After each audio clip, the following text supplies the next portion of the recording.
We're growing, and that's already a good piece of news. We are at the highest level in 7 years.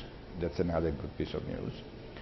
The not very good piece of news is that the growth is not enough, because 1.4, 1.6, 1.5, I mean, in that around, we are growing, but it's not enough to create real employment, real big figures in terms of employment.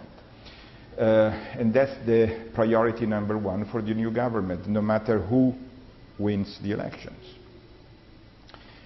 I expect this trend to continue no matter what, because the basics of the economy are sounder. The cycle at the European level, the world level, but certainly at the European level, is positive. You mentioned the political risk. I don't think that the political risk is that high in terms of impact on economy. For the reasons I mentioned before, cycle is strong and... But I was almost asking about the other way around. What impact does the current economic situation we're seeing, that 1.4 to 1.6% growth, have on the choices that voters will make this weekend, do you think? For sure, people that have parties that have managed the country, in the last few years will benefit from it, because after a long recession, and thanks to the sacrifices that Italian households and companies have done, now the country is back to growth.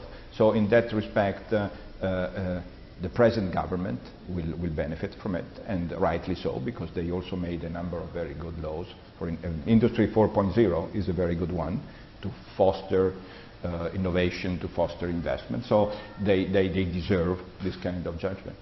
At the same time, given that the recession has been so long, and given that the growth is not strong enough to create real employment, the social malaise is so wide that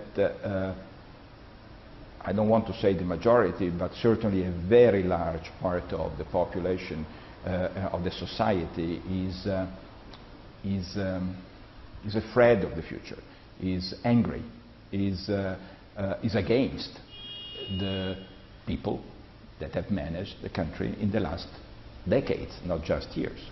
So we will have to see if those two effects, one positive or negative, will exceed the other. But for sure, the social malaise that has been accumulated in this country, like in most other countries, is fostering a populistic kind of political approaches and parties.